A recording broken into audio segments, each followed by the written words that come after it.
இந்த question ப்ரீவியஸா SSC எக்ஸாம்ல கேட்டிருக்காங்க.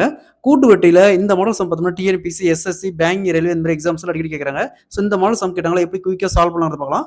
அதாவது அசல் 80,000 வட்டி 10% கூட்டு வட்டி குறிப்பிட்ட வருஷத்துக்கு அப்புறம் மொத்த தொகையா ரூ. 1,17,128 கிடைக்குது அப்படின்னா எத்தனை வருஷத்துக்கு அப்புறம் இந்த அமௌண்ட் கிடைக்குது அப்படின்னு கேட்கறாங்க. இந்த மாடல் சம் கேட்டாங்களா இங்க ஃபர்ஸ்ட் அசல் பாருங்க 80,000 அசல் 80,000 இங்க மொத்த தொகை பார்த்தோம்னா 1,17,128. ஸோ இதை அப்படியே 8ஆல கேன்சல் பண்ணா இங்க 10,000. அதே மாதிரி இதை 8ஆல கேன்சல் பண்ணோம்னா இங்க 14,641. ஸோ நெக்ஸ்ட் பாருங்க இங்க வட்டி 10% சொல்லியிருக்காங்க. 10% எப்படி எழுதணும்? 10 வகுத்தல் சதவீதத்துக்கு 100 ரைட் பண்ணுவோம். 0 0 அப்படியே கேன்சல் ஆயிரும். ஸோ இந்த 10 எடுத்து அப்படியே இந்த இடத்துல போட்டுக்கோங்க. நெக்ஸ்ட் 10 பிளஸ் 1 11 11 இந்த இடத்துல போட்டுங்க.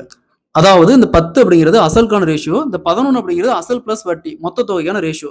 நெக்ஸ்ட் இந்த 10 எத்தனை டைம் இருக்குன்னா 10,000 வருங்க. 10 4 டைம், அதாவது 10 இன்ட்டு 10 இன்ட்டு 10 இன்ட்டு 10 10 4 டைம் இருக்குன்னா 10,000 வருது. 10 4 டைம் இருக்குன்னா 10,000 வருது. அதே மாதிரி இந்த 11 4 டைம், அதாவது 11 இன்ட்டு 11 இன்ட்டு 11 இன்ட்டு 11 பெருக்கணுமா 14,641. ஸோ அப்ப 4 வருஷம், அதாவது அசல் 80,000 ஆனது 10% கூட்டு வட்டியில 4 ஆண்டுகளுக்கு பிறகு மொத்த தொகையா ரூ. 1,17,128 கிடைக்கும். Option A is the correct answer. 4 வருஷம். இதே மாதிரி இந்த சம் பாருங்க.